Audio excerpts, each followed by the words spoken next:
تفہیم القرآن سید ابوالعلا مودودی سورہ الذاریات آیات 24 تا 46 حصہ دوم اعوذ باللہ من الشیطان الرجیم بسم اللہ الرحمن الرحیم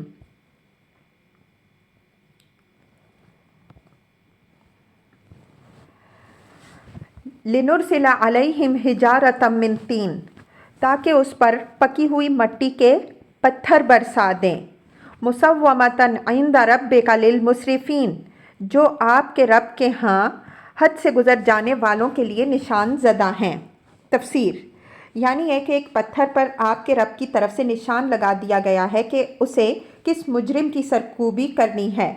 سورہ ہود اور الحجر میں اس عذاب کی تفصیل یہ بتائی گئی ہے کہ ان کی بستیوں کو تلپٹ کر دیا گیا اور اوپر سے پکی ہوئی مٹی کے پتھر برسائے گئے۔ اس سے یہ تصور کیا جا سکتا ہے کہ شدید زلزلے کے اثر سے پورا علاقہ الٹ دیا گیا اور جو لوگ زلزلے سے بچ کر بھاگے ان کو آتش فشاں مادے کے پتھروں کی بارش نے ختم کر دیا۔ فَأَخْرَجْنَا مَنْ كَانَ فِيهَا مِنَ الْمُؤْمِنِينَ پھر ہم نے ان سب لوگوں کو نکال لیا جو اس بستی میں مومن تھے۔ تفسیر بیچ میں یہ قصہ چھوڑ دیا کہ حضرت ابراہیم علیہ السلام کے پاس یہ فرشتے کس طرح حضرت لوط علیہ السلام کے ہاں پہنچے اور وہاں ان کے اور قوم لوط کے درمیان کیا کچھ ہوا۔ یہ تفصیلات سورہ ہود، ہجر اور عنکبوت میں گزر چکی ہیں۔ یہاں صرف اس آخری وقت کا ذکر کیا جا رہا ہے جب اس قوم پر عذاب نازل ہونے والا تھا۔ فما وجدنا فیہا غیر بیت من المسلمین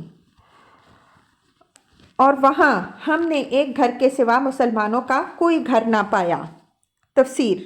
یعنی پوری قوم میں اور اس کے پورے علاقے میں صرف ایک گھر تھا جس میں ایمان و اسلام کی روشنی پائی جاتی تھی اور وہ تنہا حضرت لوط علیہ السلام کا گھر تھا۔ باقی پوری قوم فسق و فجور میں ڈوبی ہوئی تھی اور اس کا سارا ملک گندگی سے لبریز ہو چکا تھا، اس لیے اللہ تعالیٰ نے اس ایک گھر کے لوگوں کو بچا کر نکال لیا اور اس کے بعد اس ملک پر وہ تباہی نازل کی کہ جس سے اس بدکار قوم کا کوئی فرد بچ نہ سکا۔ اس آیت میں 3 اہم مضامین بیان کیے گئے ہیں۔ ایک یہ کہ اللہ کے قانون مکافات اس وقت تک کسی قوم کی کامل تباہی کا فیصلہ نہیں کرتا جب تک اس میں کچھ قابل لحاظ بھلائی موجود رہے۔ برے لوگوں کی اکثریت کے مقابلے میں اگر ایک قلیل عنصر بھی ایسا پایا جاتا ہو جو بدی کو روکنے اور نیکی کے راستے کی طرف بلانے کے لیے کوشاں ہو تو اللہ تعالیٰ اسے کام کرنے کا موقع دیتا ہے اور اس قوم کی مہلت میں اضافہ کرتا رہتا ہے جو ابھی خیر سے بالکل خالی نہیں ہوئی۔ مگر جب حالت یہ ہو جائے کہ کسی قوم کے اندر آٹے میں نمک کے برابر بھی خیر باقی نہ رہے تو ایسی صورت میں اللہ کا قانون یہ ہے کہ جو 2-4 نیک انسان اس کی بستیوں میں برائی کے خلاف لڑتے لڑتے تھک کر عاجز آ چکے ہوں انہیں وہ اپنی قدرت سے کسی نہ کسی طرح بچا کر نکال لیتا ہے اور باقی لوگوں کے ساتھ وہی معاملہ کرتا ہے جو ہر ہوش مند مالک اپنے سڑے ہوئے پھلوں کے ساتھ کرتا ہے۔ دوسرے یہ کہ مسلمان صرف اسی امت کا نام نہیں جو محمد صلی اللہ علیہ وسلم کے پیرو ہیں بلکہ آپ صلی اللہ علیہ وآلہ وسلم سے پہلے کے تمام انبیاء علیہم السلام اور ان کے پیرو بھی مسلمان ہی تھے۔ ان کے ادیان الگ الگ نہ تھے کہ کوئی دین ابراہیمی اور کوئی موسوی اور کوئی عیسوی، بلکہ وہ سب مسلم تھے اور ان کا دین یہی اسلام تھا۔ قرآن مجید میں یہ حقیقت جگہ جگہ اتنی وضاحت کے ساتھ بیان کی گئی ہے کہ اس میں کسی اشتباہ کی گنجائش نہیں ہے۔ مثال کے طور پر حسب ذیل آیات ملاحظہ ہوں۔ سورہ البقرہ 28، 131، 132، 133، آل عمران آیت 67، سورہ المائدہ آیت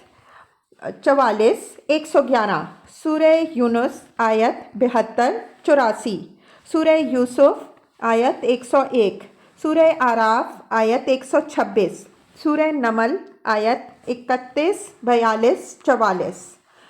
تیسرے یہ کہ مومن اور مسلم کے الفاظ اس آیت میں بالکل ہم معنی استعمال ہوئے ہیں۔ اس آیت کو اگر سورہ حجرات کی آیت 14 کے ساتھ ملا کر پڑھا جائے تو ان لوگوں کے خیال کی غلطی پوری طرح واضح ہو جاتی ہے جو یہ سمجھتے ہیں کہ مومن اور مسلم قرآن مجید کی دو ایسی مستقل اصطلاحیں ہیں جو ہر جگہ ایک ہی مفہوم کے لیے استعمال ہوئی ہیں، اور مسلم لازماً اسی شخص کو کہتے ہیں جو ایمان کے بغیر محض بظاہر دائرہ اسلام میں داخل ہو۔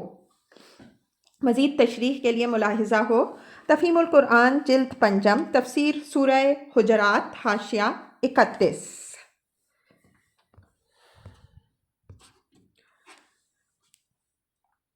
وَتَرَكْنَا فِيهَا آيَةً لِلَّذِينَ يَخَافُونَ الْعَذَابَ الْأَلِيمَ۔ اس کے بعد ہم نے وہاں بس ایک نشانی ان لوگوں کے لیے چھوڑ دی جو دردناک عذاب سے ڈرتے ہوں۔ تفسیر: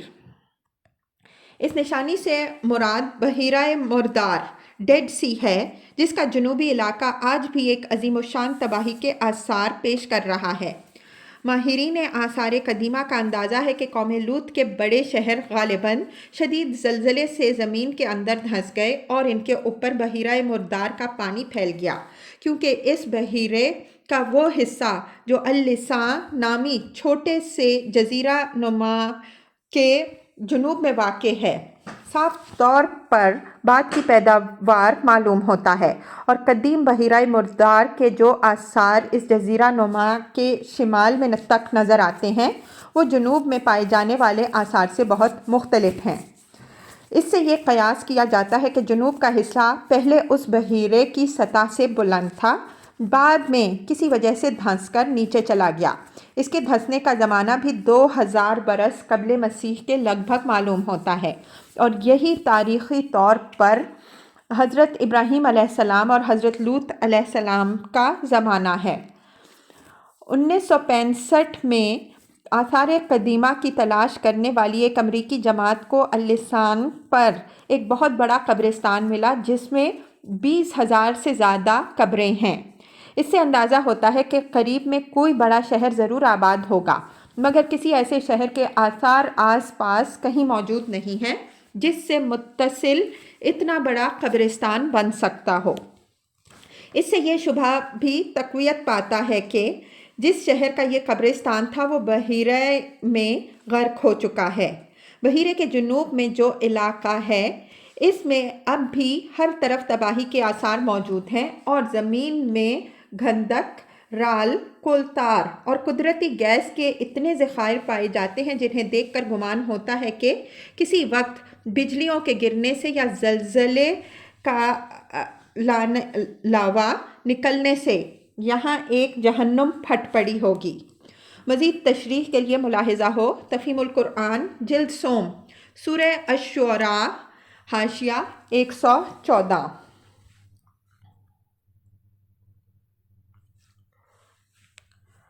وفی موسیٰ، اور تمہارے لیے نشانی ہے موسیٰ علیہ السلام کے قصے میں بھی،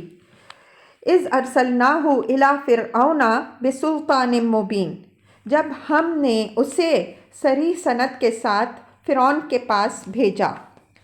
تفسیر: یعنی ایسے صریح معجزات اور ایسی کھلی کھلی علامات کے ساتھ بھیجا جن سے یہ امر مشتبہ نہ رہا کہ آپ خالق ارض و سماء کی طرف سے مامور ہو کر آئے ہیں۔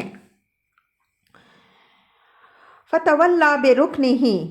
تو وہ اپنے بلبوتے پر اکڑ گیا، وَقَالَ، اور کہا، ساحر او مجنون، یہ جادوگر ہے یا مجنون ہے۔ تفسیر: یعنی کبھی اس نے آپ علیہ السلام کو ساحر قرار دیا اور کبھی کہا کہ یہ شخص مجنون ہے۔ فَأَخَذْنَاهُ وَجُنُودَهُ فَنَبَذْنَاهُمْ فِي الْيَمِّ وَهُوَ مُلِيمٌ، آخر کار ہم نے اسے اور اس کے لشکروں کو پکڑا اور سب کو سمندر میں پھینک دیا اور وہ ملامت زدہ ہو کر رہ گیا۔ تفسیر: اس چھوٹے سے فقرے میں تاریخ کی ایک پوری داستان سمیٹ دی گئی۔ اس کو سمجھنے کے لیے ذرا چشم تصور کے سامنے یہ نقشہ لے آئیے کہ فرعون اس وقت دنیا کے سب سے بڑے مرکز تہذیب و تمدن کا عظیم فرمانروا تھا، جس کی شوکت و سطوت سے گرد و پیش کی ساری قومیں خوفزدہ تھیں۔ ظاہر بات ہے کہ جب وہ اپنے لشکروں سمیت اچانک ایک روز غرقاب ہوا ہوگا تو صرف مصر میں نہیں، آس پاس کی تمام قوموں میں اس واقعے کی دھوم مچ گئی ہوگی، مگر اس پر بجز ان لوگوں کے جن کے اپنے قریبی رشتہ دار غرق ہوئے تھے باقی کوئی نہ تھا جو ان کے اپنے ملک میں یا دنیا کی دوسری قوموں میں ماتم کرتا یا ان کا مرثیہ کہتا، یا کم از کم یہی کہنے والا ہوتا کہ افسوس، کیسے اچھے لوگ تھے، اس حادثہ کا شکار ہو گئے۔ اس کے بجائے چونکہ دنیا ان کے ظلم سے تنگ آئی ہوئی تھی، اس لیے ان کے عبرتناک انجام پر ہر شخص نے اطمینان کا سانس لیا اور ہر زبان نے ان پر ملامت کی پھٹکار برسائی، اور جس نے بھی اس خبر کو سنا وہ پکار اٹھا کہ یہ ظالم اسی انجام کے مستحق تھے۔ سورہ دخان میں اسی کیفیت کو ان الفاظ میں بیان کیا گیا ہے کہ فَمَا بَكَتْ عَلَيْهِمُ السَّمَاءُ وَالْأَرْضُ، پھر نہ آسمان ان پر رویا اور نہ زمین۔ تشریح کے لیے ملاحظہ ہو، تفہیم القرآن جلد 4، تفسیر سورہ دخان، حاشیہ 25۔ وَفِي عَادٍ إِذْ أَرْسَلْنَا عَلَيْهِمُ الرِّيحَ الْأَقِيمَ، اور تمہارے لیے